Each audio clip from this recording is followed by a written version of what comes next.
ചെമ്പനീർ പൂവിന്റെ ഇനി വരാൻ പോകുന്ന ഒരു അടിപൊളി സൂപ്പർ അപ്കമിംഗ് എപ്പിസോഡ് റിവ്യൂ ആണ് പറയുന്നത്. അങ്ങനെ രേവതിക്ക് പൂ കെട്ടാൻ ഒരു വലിയ ഓർഡർ വരികയാണ്. ഫോണിലൂടെ കിട്ടിയിരിക്കുന്ന ആ ഓർഡർ ശ്രുതി വർക്ക് ചെയ്യുന്ന ബ്യൂട്ടി പാർലറിന്റെ ഓണർ ആയിരിക്കും കൊടുത്തിരിക്കുന്നത്. അങ്ങനെ രേവതി പൂ കെട്ടിക്കഴിഞ്ഞതിന് ശേഷം ആ ഒരു പൂവുമായിട്ട് നേരെ ബ്യൂട്ടി പാർലറിലേക്ക് പോവാണ്. അവിടെ എത്തിയ ഉടനെ തന്നെ ശ്രുതി ചിന്തിക്കുന്നത്, അയ്യോ ഇത് ശ്രുതിയുടെ ബ്യൂട്ടി പാർലർ അല്ലേ? ആ ശരി, കുഴപ്പമില്ല, ഇനിയിപ്പോ ആരുടെ ബ്യൂട്ടി പാർലർ ആയാലെന്താ, എനിക്ക് പ്രശ്നമില്ല, ഓർഡർ കൊടുത്തേക്കാമെന്നൊക്കെ ചിന്തിച്ചുകൊണ്ട് തന്നെ രേവതി അകത്തേക്ക് കയറി ചെല്ലാണ്. അവിടെ ഇരിക്കുന്ന ലേഡിയോട് പൂ ഓർഡർ ചെയ്തിട്ടുണ്ടായിരുന്നു എന്നിങ്ങനെ രേവതി പറയുന്ന സമയത്തന്നെ ആ ലേഡി ശ്രുതിയെ അകത്തേക്ക് വിളിപ്പിക്കും. ശ്രുതി പുറത്തേക്ക് വന്ന സമയത്തന്നെ രേവതി അവിടെ പൂക്കളുമായിട്ട് നിൽക്കുന്നതും കണ്ടുകൊടുത്തിന് ശ്രുതി ആകെ ഷോക്കായി നിൽക്കുകയാണ്. ശ്രുതിക്ക് വല്ലാതായിട്ട് ശ്രുതി ഇങ്ങനെ ചിന്തിക്കുന്നുണ്ട്, അയ്യേ ഇവൾ എന്തിനാ ഇങ്ങോട്ടേക്ക് വന്നത്? എന്നിട്ട് രേവതിയോട് ചോദിക്കുന്നുണ്ട്, അല്ല രേവതി, നാട്ടിലുള്ള കടകളിലൊക്കെ നീയാണോ പൂ കൊണ്ടുപോയി കൊടുക്കുന്നത്? ശ്രുതി ഇങ്ങനെ കളിയാക്കി ചോദിക്കുന്ന സമയത്തിന്റെ രേവതി ചോദിക്കുന്നുണ്ട്, ശ്രുതി കടകളിലൊക്കെ പൂ കൊണ്ടുപോയി കൊടുക്കുന്നതിൽ എന്താ പ്രശ്നം? എനിക്ക് ഇവിടെ നിന്നൊരു ഓർഡർ വന്നു, അതുകൊണ്ടാണ് ഞാൻ പൂവുമായി ഇങ്ങോട്ടേക്ക് വന്നത്. അല്ല ഇനിയിപ്പോ ഞാൻ കടയിലും പൂവ് കൊണ്ടുപോയി കൊടുത്താൽ എന്താ പ്രശ്നം? ഇതൊക്കെ എന്റെ ജോലിയുടെ ഒരു ഭാഗമല്ലേ? എന്താ നീയാണോ എനിക്ക് ഈ പൂവിന് ഓർഡർ തന്നത് എന്നൊക്കെ ചോദിക്കാണ് രേവതി. അതോ ഇനി ഇവിടെ ഇരിക്കുന്ന നിന്റെ ഏതെങ്കിലും സ്റ്റാഫ് വിളിച്ച് ഓർഡർ ചെയ്തതാണോ എന്ന് ചോദിക്കുന്ന സമയത്തിന് ശ്രുതി പറഞ്ഞിട്ട് ഞാനൊന്നുമല്ല, ഇനി ഒരു പക്ഷേ അത് ഈ കടയുടെ ഓണർ വിളിച്ചതായിരിക്കും എന്ന് പറയും. ശ്രുതി പെട്ടെന്ന് അങ്ങ് പറയുന്നതോടുകൂടി തന്നെ രേവതി ചോദിക്കുന്നുണ്ട്, അപ്പൊ ശ്രുതി നീ അല്ലേ ഈ കടയുടെ ഓണർ എന്ന് ചോദിക്കുന്ന സമയത്തിന് ശ്രുതിക്ക് അങ്ങ് വല്ലാതാവും. ശ്രുതി പെട്ടെന്ന് പറയുന്നത്, അയ്യോ രേവതി, അറിയാതെ പറഞ്ഞതാ, ഞാൻ തന്നെയാണ് ഈ കടയുടെ ഓണർ. ഞാൻ ആ കാര്യം പറയാൻ മറന്നുപോയി. ഞാനത് പറയാൻ വന്നതാ, പക്ഷെ മറന്നുപോയി എന്ന് ശ്രുതി കള്ളം പറയുന്നുണ്ട്. എന്താ ശ്രുതി, വല്ല ഫംഗ്ഷനും വരുന്നുണ്ടോ എന്ന് ചോദിക്കുന്ന സമയത്തിന് ശ്രുതി പറഞ്ഞത്, ഇല്ല രേവതി, അത് മേക്കപ്പ് ചെയ്യാൻ വരുന്നവർക്ക് ഇനി കുറച്ച് പൂവും കൂടി വെച്ചു കൊടുക്കാലോ എന്ന് വിചാരിച്ച് ഓർഡർ ചെയ്തതാണെന്ന് പറയും. അന്നേരം രേവതി ചോദിക്കുന്നത്, ഞാൻ വീട്ടിൽ നിന്ന് പൂവ് കെട്ടുന്ന സമയത്ത് നിനക്ക് പൂവ് വേണമെങ്കിൽ അവിടെ നിന്ന് ചോദിച്ചു വാങ്ങാലോ, പിന്നെ നീ എന്തിനാ ഓർഡർ ചെയ്തിട്ട് എന്നോട് ഇത്ര ദൂരം വരാൻ പറഞ്ഞത് എന്ന് ചോദിക്കും. അന്നേരം ശ്രുതി ചോദിക്കുന്നുണ്ട്, എന്താ രേവതി, ഞാനിപ്പം നിന്നോട് ഇങ്ങോട്ടേക്ക് വരാൻ പറഞ്ഞത് വലിയ പ്രശ്നമായോ എന്നിങ്ങനെ ചോദിച്ചുകൊണ്ടിരിക്കുന്ന സമയത്തായിരിക്കട്ടോ ആ ബ്യൂട്ടി പാർലറിന്റെ ഒറിജിനൽ ഓണർ അങ്ങോട്ടേക്ക് വരുന്നത്.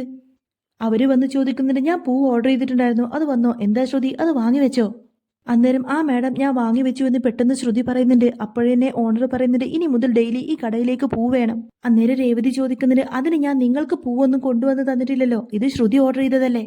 ഉടനെ ആ ലേഡി പറയുന്നുണ്ട്, ഈ കടയുടെ ഓണർ ഞാൻ തന്നെയാണ്, ഇവരൊക്കെ ഇവിടെ ജോലി ചെയ്യുന്ന സ്റ്റാഫുകൾ മാത്രമാണ് എന്ന് പറയും. എന്നാൽ അത് കേൾക്കുന്ന സമയത്തിന് രേവതി ആകെ ഷോക്കാവുന്നുണ്ട്. എന്നിട്ട് ചിന്തിക്കുന്നുണ്ട്, എന്ത് ഓണറോ? അപ്പോ ശ്രുതി ഇത്ര കാലം ഞങ്ങളെയൊക്കെ പറ്റിക്കുമായിരുന്നോ? ഇതിനാണോ അമ്മ ഇത്രമാത്രം അഹങ്കരിക്കുന്നത്? എന്റെ മരുമകള് സ്വന്തമായിട്ടൊരു ബ്യൂട്ടി പാർലർ വച്ചു എന്നൊക്കെ പറഞ്ഞ് എന്നെ എത്രമാത്രം അപമാനിച്ചു. രേവതി അങ്ങനെയൊക്കെ മനസ്സിൽ ചിന്തിക്കുന്ന സമയത്തിന് ശ്രുതി ആകെ ടെൻഷനാവാണ്. ശ്രുതി ആകെ ടെൻഷനിലാണ്. അയ്യോ രേവതി ഇനി ഇപ്പൊ തന്നെ ഈ കാര്യങ്ങളെല്ലാം തന്നെ വീട്ടിൽ പോയി അറിയിക്കുമല്ലോ എന്നൊക്കെ ചിന്തിച്ച് ആകെ ടെൻഷൻ അടിച്ച് നിൽക്കുകയാണ് ശ്രുതി പറഞ്ഞൊരു, രേവതി പ്ലീസ് എന്നോട് ക്ഷമിക്ക്, ഞാൻ ഈ കാര്യമെല്ലാം വീട്ടിൽ പറയാനിരുന്നതാണ്. അങ്കിളിന് സുഖമില്ലാത്തത് കൊണ്ട് മാത്രമാണ് ഈ കാര്യം ഞാൻ വീട്ടിൽ പറയാതിരുന്നത് എന്നിങ്ങനെ ശ്രുതി കെഞ്ചി പറയും. അന്നേരം രേവതി പറഞ്ഞിട്ട്, നീ പേടിക്കൊന്നും വേണ്ട ശ്രുതി, ഞാൻ ഏതായാലും ഈ കാര്യം വീട്ടിൽ പറയാനൊന്നും പോകുന്നില്ല. പക്ഷേ നീ ഓരോ ദിവസം കൂടുന്തോറും കള്ളങ്ങൾക്ക് മേൽ കള്ളങ്ങൾ ഇങ്ങനെ പറഞ്ഞുകൊണ്ടേയിരിക്കുകയാണ്. വീട്ടിൽ എത്രമാത്രം കള്ളങ്ങളാ നീ പറയുന്നത്? ഇനിയെങ്കിലും നിനക്ക് ഇതൊക്കെ ഒന്ന് മതിയാക്കിക്കൂടെ? അന്നേരം ശ്രുതി പറഞ്ഞൊരു, സോറി രേവതി, ഇനി ഞാൻ ഒരു കള്ളവും പറയില്ല. അതുപോലെ നീ ഒരിക്കലും ഈ കാര്യം വീട്ടിൽ അറിയിക്കരുത് എന്ന് പറയുന്ന സമയത്തിന് രേവതി പറഞ്ഞൊരു, ശരി ശരി, ഞാനായിട്ടൊന്നും അറിയിക്കുന്നില്ല. വീട്ടിൽ ആരെയും ഈ കാര്യം പറയില്ല എന്ന് ഉറപ്പ് കൊടുത്തതിന് ശേഷമായിരിക്കട്ടെ രേവതി അവിടെ നിന്നും പോകുന്നത്. എന്നാൽ രേവതി തിരിച്ച് വീട്ടിലേക്ക് എത്തിയ ഉടനെ തന്നെ ഈ കാര്യങ്ങളെല്ലാം തന്നെ സച്ചിയോട് പറയും. ആരോട് പറഞ്ഞില്ലെങ്കിലും ഈ കാര്യം സച്ചിയേട്ടന്റെ അടുത്ത് മറച്ചു വെക്കാനൊന്നും എനിക്ക് കഴിയില്ല സച്ചിയേട്ടാ. ആ ശ്രുതി എന്ത് ജോലിയാ ചെയ്യുന്നതെന്ന് സച്ചിയേട്ടൻ അറിയോന്ന് ചോദിക്കുന്ന സമയത്തിന്, സ്വന്തമായിട്ട് പാർലർ നടത്തല്ലേ എന്ന് ചോദിക്കും. അല്ല സച്ചിയേട്ടാ, ആ പാർലർ അവളുടേതൊന്നും അല്ല. ഞാൻ അവിടെ പൂ കൊടുക്കാൻ ചെന്നപ്പോഴേക്കും അവിടുത്തെ ഒറിജിനൽ മുതലാളി വന്നിട്ട് എന്നോട് പറഞ്ഞു ആ പാർലർ അവരുടേതാണെന്ന്. എന്റെ കയ്യിൽ നിന്ന് പൂക്കൾ പോലും അവരാണ് ഓർഡർ ചെയ്തത്. അവിടുത്തെ വെറും ഒരു സ്റ്റാഫ് മാത്രമാണ് ശ്രുതി. പൂവ് ഓർഡർ ചെയ്ത കാര്യം പോലും അവൾക്കറിയില്ല. എന്നാൽ എന്റെ കയ്യിൽ നിന്നും അത് വാങ്ങിച്ചു വെച്ചത് ശ്രുതിയാണ്. എനിക്ക് അപ്പോഴേ ഡൗട്ട് വന്നതാ. ഡെയിലി ഇനി അവിടെ നിന്ന് പൂവിന് ഓർഡർ കിട്ടിയിട്ടുണ്ട്. ഡെയിലി അങ്ങോട്ടേക്ക് പൂ കൊടുക്കാൻ പോയാൽ പിന്നെ അവളുടെ കള്ളങ്ങളെല്ലാം തന്നെ ഞാൻ കണ്ടുപിടിക്കുമല്ലോ. അതുകൊണ്ട് അതെല്ലാം അവൾ സമ്മതിക്കേണ്ടി വന്നു. ദയവ് ചെയ്ത് വീട്ടിലാരോടും ഈ കാര്യങ്ങൾ പറയരുത് എന്നൊക്കെ പറഞ്ഞ് ശ്രുതി എന്നോട് കെഞ്ചി പറഞ്ഞു സച്ചിയേട്ടാ. അന്നേരം സച്ചി പറഞ്ഞിട്ട്, ഈ കാര്യത്തിൽ എനിക്ക് ആദ്യമേ ഡൗട്ട് ഉണ്ടായിരുന്നു. അന്ന് ആ ഫ്രാഞ്ചൈസിക്ക് കൊടുത്തു എന്ന് പറഞ്ഞതൊക്കെ അതൊക്കെ ശരിക്കും കള്ളമായിരുന്നു അല്ലേ? അവൾ അവിടുത്തെ വെറും ഒരു വേലക്കാരി മാത്രമാണെന്ന കാര്യം ഇപ്പോൾ നിനക്കും മനസ്സിലായില്ലേ രേവതി? അമ്മക്കും അച്ഛനും മാത്രമേ ആ പാർലറിന്റെ പേര് മാറ്റിയ കാര്യമൊക്കെ അറിയൂ. ആ പാർലർ തന്നെ കൈവിട്ടു പോയി എന്നുള്ള കാര്യം അമ്മ അറിഞ്ഞാൽ പിന്നെ അത് അമ്മ എങ്ങനെ സഹിക്കൂ രേവതി? അമ്മയുടെ പ്രിയപ്പെട്ട മരുമകളല്ലേ എന്നൊക്കെ ഇങ്ങനെ സച്ചി പറയുന്ന സമയത്തിന് രേവതി പറയുന്നത്, അതേ സച്ചിയേട്ടാ, അന്ന് ആ പാർലറിന്റെ പേര് മാറ്റി എന്ന് പറഞ്ഞപ്പോഴേ അമ്മയുടെ മുഖം ഒന്ന് കാണേണ്ടതായിരുന്നു. ശ്രുതി ഇതെല്ലാം അമ്മയിൽ നിന്നും മറച്ചു വെക്കുന്നത് ശരിയാണോ? പാർലർ തന്നെ ശ്രുതി വിറ്റു തൊലച്ചു എന്ന് അമ്മ അറിഞ്ഞാൽ പിന്നെ എന്തായിരിക്കും അവസ്ഥ? നമ്മുടെ വീട്ടു പ്രമാണം വരെ പണയം വെച്ചുകൊണ്ടാണ് അമ്മ അവൾക്ക് ആ പാർലർ വെച്ചു കൊടുത്തത്. എന്നാൽ അതിന്റെ നന്ദിയൊന്നും അവൾ അമ്മയോട് തിരിച്ചു കാണിക്കുന്നില്ല. ഇനിയിപ്പോ എന്ത് ചെയ്യുമെന്നൊന്നും അറിയില്ല എന്ന് പറഞ്ഞ് രേവതി വിഷമിക്കുന്ന സമയത്തന്നെ സച്ചി പറഞ്ഞിട്ട് ഇതിലൊക്കെ നമുക്ക് എന്താ കാര്യം രേവതി? ഇനി എന്തെങ്കിലുമൊക്കെ ആവട്ടെ, അതൊക്കെ അവരുടെ കുടുംബകാര്യം. നമ്മളായിട്ട് ശ്രുതിയുടെ കാര്യമൊന്നും പറഞ്ഞു കൊടുക്കേണ്ടതില്ല, അതൊക്കെ അമ്മയായിട്ട് തന്നെ കണ്ടുപിടിച്ചോളും. പിന്നെ നിന്റെ പൂക്കട അവിടെ നിന്നും എടുത്തു മാറ്റിയതിന്റെ പിന്നിൽ ഈ പാർലർ ഏട്ടത്തിയാണോ എന്നുള്ള കാര്യത്തിൽ എനിക്ക് നല്ല സംശയമുണ്ട്. അതുടനെ തന്നെ കണ്ടെത്തുമെന്നൊക്കെ പറയാണ് സച്ചി. അന്നേരം രേവതി പറഞ്ഞിട്ട് അതൊക്കെ വിട്ടേക്ക് സച്ചിയേട്ടാ, നമ്മളായിട്ട് ഇനിയൊന്നും തുറന്നു പറയണ്ട. ഇനി അതിന്റെ പിന്നിൽ എന്തായാലും സച്ചിയേട്ടൻ പോവണ്ടെന്ന് മാത്രമല്ല നമ്മളായിട്ട് ഈ വീട്ടിലൊരു പ്രശ്നം ഉണ്ടാക്കണ്ട. അമ്മ ഏതായാലും അറിയുമ്പോൾ അറിയട്ടെ എന്നൊക്കെ പറയുന്നുണ്ട് രേവതി. പിന്നീട് അങ്ങനെ ഒരു ദിവസം രേവതി പൂ കെട്ടാൻ പോയിട്ട് കുറെ അധികം ലേറ്റ് ആയിട്ടായിരിക്കും തിരിച്ച് വീട്ടിലേക്ക് വരുന്നത്. ചന്ദ്രമതിക്ക് അങ്ങ് ദേഷ്യം വന്ന് ചോദിക്കുന്നുണ്ട്, ഇത്രയും നേരമായിട്ടും നീ ഒരു കോഫി പോലും ഉണ്ടാക്കിയില്ലേടി? അവളുടെ ഒരു പൂ കച്ചവടം, മനുഷ്യരാണെങ്കിൽ ഇവിടെ ഒന്നും കഴിക്കാതെ വിശന്ന് വലഞ്ഞിരിക്കുകയാണ്. എടി, ഇനി മുതൽ ഇവിടുത്തെ അടുക്കള ജോലി കഴിഞ്ഞിട്ട് മതി നിന്റെ പൂക്കെട്ടലും ബിസിനസ്സൊക്കെ. ഇനി നീ എത്രയൊക്കെ കഷ്ടപ്പെട്ടാലും എന്റെ ശ്രുതിമോളുടെ പാർലറിനെ അത്രത്തോളൊന്നും വരില്ലടി നിന്റെ ഈ പൂക്കട. സ്വന്തമായിട്ടൊരു പാർലറിൽ വെക്കാനുള്ള ശ്രുതിയുടെ അത്രയും കഴിവും ബുദ്ധിയൊക്കെ നിനക്കുണ്ടോടി? ചന്ദ്രമതി നിർത്താതെ രേവതി ഇങ്ങനെ കുറ്റപ്പെടുത്തി സംസാരിക്കുന്നത് കേട്ടിട്ട് സച്ചി കൊട്ടുന്നതിന് സഹിക്കുന്നില്ലട്ടോ. സച്ചി പറഞ്ഞിട്ട് രേവതി, ഇനിയും ഇത് കേട്ടു നിൽക്കാനൊന്നും എന്നെ കൊണ്ട് പറ്റില്ല, ഞാൻ ഇതിനെതിരായിട്ട് പ്രതികരിക്കും. അവൾ ആ കടയിലെ വെറും ഒരു വേലക്കാരിയാണെന്ന കാര്യം ഞാൻ അമ്മയോട് പറയാൻ പോവുകയാണെന്നൊക്കെ പറഞ്ഞ് സച്ചി അങ്ങോട്ടേക്ക് വരുന്ന സമയത്തിന്റെ രേവതി അവനെ തടയുന്നുണ്ട്. വേണ്ട സച്ചിയേട്ടാ, സച്ചിയേട്ടനായിട്ട് ഒന്നും പറയണ്ട, അമ്മ ഇതെപ്പോഴും പറയുന്നതല്ലേ, അതൊക്കെ വിട്ടേക്ക്. ഇതൊന്നും കേട്ടാ എനിക്കൊരിക്കലും സങ്കടമാവില്ല.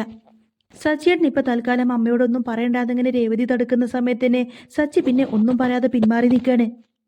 പിന്നീട് അങ്ങനെ പിറ്റേ ദിവസം തന്നെ ശ്രുതിയുടെ പാർലറിന്റെ ഓണർ ഒരു ദിവസം ഒരു ആവശ്യത്തിന് വേണ്ടി വീട്ടിലേക്ക് വരികയാണ്. അപ്പോഴേക്കും ഇവര് മനസ്സിലാവാത്ത ചന്ദ്രമതി ചോദിക്കുന്നുണ്ട്, ആരാ, എന്ത് വേണമെന്നൊക്കെ ചോദിക്കും. അന്നേരം ഞാൻ നിങ്ങളുടെ മരുമകളെ ഒന്ന് കണ്ടിട്ട് പോവാൻ വന്നതാണെന്നൊക്കെ പറഞ്ഞ് അവരവിടെ കയറിയിരിക്കും. ചന്ദ്രമതി ചിന്തിക്കുന്നുണ്ട്, ആ പൂക്കാരി പൂ കൊടുക്കുന്ന കടയുടെ ഓണറായിരിക്കും. ഷോ, ഇവളെ കൊണ്ട് വലിയ ശല്യമായല്ലോ, വീട്ടിൽ പോലും ഒന്ന് സമാധാനമായിട്ട് നിൽക്കാൻ പറ്റുന്നില്ല എന്നൊക്കെ ചിന്തിച്ച് ദേഷ്യത്തിൽ രേവതി വിളിക്കാണ്. എടി രേവതി, നിന്നെ കാണാൻ ആരോ വന്നിരിക്കുന്നു.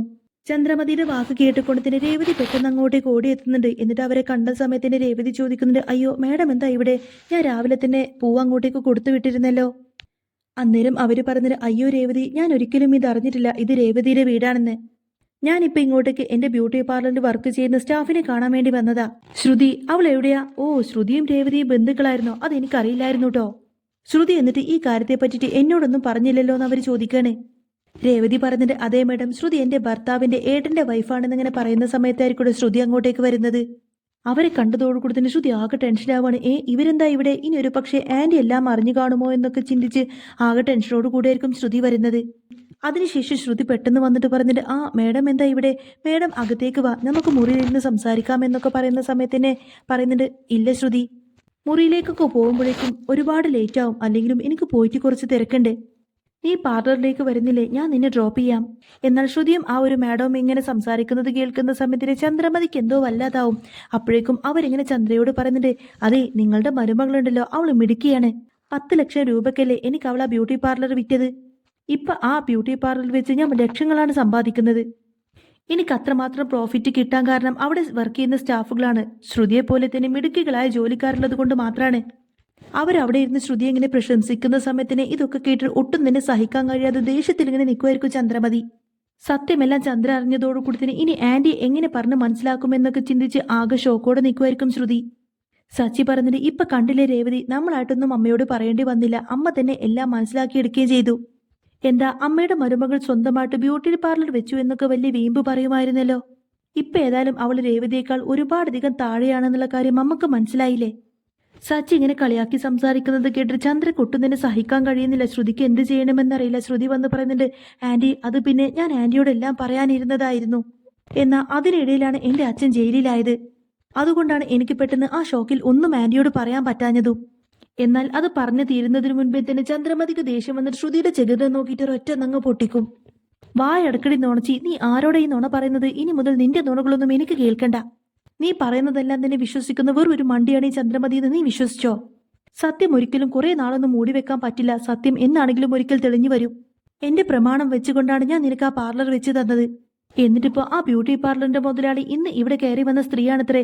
എടി, ആ ബ്യൂട്ടി പാർലർ കൈവിട്ട് കളഞ്ഞ് നിനക്ക് എങ്ങനെയാണ് ഈ മനസ്സ് വന്നത്? അങ്ങനെയൊക്കെ ചെയ്യുമ്പോൾ നീ എന്നോടൊരു വാക്കെങ്കിലും പറഞ്ഞോ? അതിനുള്ള മനസ്സെങ്കിലും നിനക്കുണ്ടായോ എന്നൊക്കെ ചോദിച്ചുകൊണ്ട് തന്നെ ചന്ദ്രമതിക്ക് ദേഷ്യം വന്നിട്ട് ശ്രുതിയെ അടിക്കാൻ വേണ്ടിയിട്ട് വീണ്ടും കയ്യോങ്ങും. അപ്പോഴേക്കും രവീന്ദ്രൻ വന്ന് തടഞ്ഞുകൊണ്ട് തന്നെ പറഞ്ഞിട്ട്, ചന്ദ്ര വേണ്ട, ഇനി നീ ഇവളെ തച്ചിട്ടൊന്നും ഇവൾ ഇനി ഒരിക്കലും നന്നാവാനൊന്നും പോകുന്നില്ല. ഇതിനൊക്കെ ഞാൻ നിന്നെ മാത്രമേ കുറ്റം പറയുള്ളൂ. നീയല്ലേ ആരോടും പറയാതെ ആരും അറിയാതെ പ്രമാണമൊക്കെ വെച്ചിട്ട് അവൾക്ക് ആ ഒരു ബ്യൂട്ടി പാർലർ വാങ്ങിച്ചു കൊടുത്തത്. നിനക്ക് ഇത്രയൊക്കെ ചെയ്യാൻ ധൈര്യമുണ്ടെങ്കിൽ പിന്നെ നിന്റെ മരുമകൾ നിന്നേക്കാൾ തന്റേടിയാണെന്ന് തെളിയിച്ചല്ലോ. അതുകൊണ്ട് ഇങ്ങനെയൊക്കെ ചെയ്തു വെച്ചതിന് ആദ്യം പൊട്ടിക്കേണ്ടത് നിന്റെ കവിളത്താണ്. ഞാൻ അത് അന്നേ ചെയ്യാത്തത് കൊണ്ട് തന്നെയാണ് ശ്രുതിയെപ്പോലെ തല തെറിച്ചവളൊക്കെ നമ്മുടെ കുടുംബത്തിലേക്ക് കയറി പറ്റിയത്. എന്നാൽ ഇതൊന്നും അറിയാതെ ശ്രുതി അങ്ങോട്ടേക്ക് കയറി വരുന്നുണ്ട്. ശ്രുതി വന്ന് ചോദിക്കുന്നുണ്ട്, എന്താ ശ്രുതി, നീ ഇന്ന് ബ്യൂട്ടി പാർലറിലേക്ക് പോയില്ലേ? അന്നേരം ചന്ദ്രമതി ചോദിക്കുന്നുണ്ട്, എടാ ശ്രുതി, അതിന് നിന്റെ ഭാര്യയ്ക്ക് സ്വന്തമായിട്ട് ബ്യൂട്ടി പാർലർ ഉണ്ടായിട്ട് വേണ്ടേ? നിന്റെ ഭാര്യ അവിടുത്തെ വെറും ഒരു ശമ്പളക്കാരി മാത്രമാണ്. അതിന്റെ ഒറിജിനൽ മുതലാളി ഇന്നിവിടെ വന്നിട്ടുണ്ടായിരുന്നു. അന്നേരം സച്ചി പറഞ്ഞിട്ട്, എന്നാലും ഞാൻ ആലോചിക്കുന്നത് പാർലറേട്ടത്തി ഇനി എന്ത് പേരിൽ വിളിക്കുമെന്നാണ്. പാർലർ ഏതായാലും അവരുടേതല്ലല്ലോ എന്നൊക്കെ പറഞ്ഞ് സച്ചി ഇങ്ങനെ കളിയാക്കി ചിരിക്കും. അന്നേരം ശ്രുതിക്ക് അങ്ങ് ദേഷ്യം വരെയാണ്. ശ്രുതി ചോദിക്കുന്നുണ്ട്, ശ്രുതി സത്യാണോ ഇവർ ഈ പറയുന്നത്? നീ ആ പാർലർ അങ്ങ് വിറ്റ് തുറച്ചോ? എന്തിനാണ് നീ അത് വിറ്റത്? അല്ല, അങ്ങനെയൊക്കെ ചെയ്യുമ്പോൾ എന്നോട് നിനക്കൊരു വാക്ക് പറയാമായിരുന്നില്ലേ?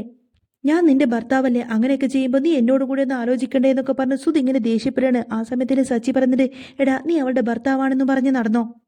ഈ നിൽക്കുന്ന പാർലറെടുത്തേക്ക് നിന്നെ യാതൊരുവിധ ബഹുമാനവും വിലയൊന്നും ഇല്ലടാ.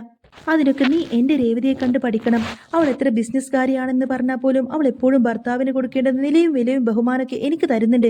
അപ്പോഴേക്കും ശ്രുതിക്ക് അങ്ങ് ദേഷ്യം വരേണ്ട. ശ്രുതി പറഞ്ഞത്, സച്ചി ഞങ്ങൾ തമ്മിലുള്ള പ്രശ്നത്തിന് നീ ഏതായാലും തലയിടാൻ വരണ്ടാന്നിങ്ങനെ ശ്രുതി പറയുന്ന സമയത്തിന് ചന്ദ്രക്ക് അങ്ങ് ദേഷ്യം വന്ന് ചന്ദ്ര ചോദിക്കുന്നുണ്ട്, എടി നീ എന്തിനാ ചെയ്യേണ്ടതൊക്കെ ചെയ്തു വെച്ചിട്ട് അവന്റെ മെക്കെട്ട് കയറുന്നത്?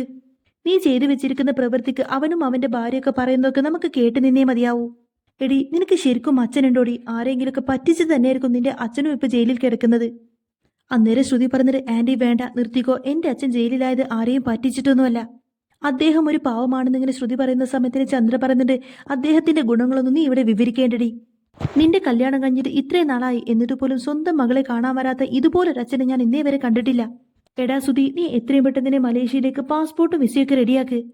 നമുക്ക് രണ്ടുപേർക്കും മലേഷ്യയിലേക്ക് പോവാം. എന്നിട്ട് ഇവളുടെ അച്ഛനെ നമുക്ക് മലേഷ്യയിൽ ജയിലിൽ പോയി കാണാമെന്നിങ്ങനെ ചന്ദ്രമതി പറയുന്നത് കേട്ടിട്ട് ആകെ ഇങ്ങനെ ഞെട്ടിത്തരിച്ച് ഷോക്കായി നിൽക്കുമായിരിക്കും ശ്രുതി. സച്ചി പറഞ്ഞിട്ട്, അതേതായാലും നല്ലൊരു ഐഡിയ ആണ് അമ്മേ, പക്ഷേ അതിനൊക്കെ ഒരുപാട് കാശ് ചെലവായില്ലേ? അന്നേരം ചന്ദ്രമതി പറയുന്നത്, ഈ ഒരു കാര്യത്തിന് ഇനി എത്ര കാശ് വേണമെങ്കിലും ചെലവാക്കാൻ ഞാൻ തയ്യാറാണടാ. ഇനി മലേഷ്യയിൽ ജയിലിലാണെങ്കിലും വേണ്ടില്ല, അവിടെ പോയിട്ട് എനിക്ക് അയാളെ കണ്ടേ പറ്റൂ. അതിനിപ്പോ എത്ര നഷ്ടം സഹിക്കാനും ഞാൻ തയ്യാറാണ്.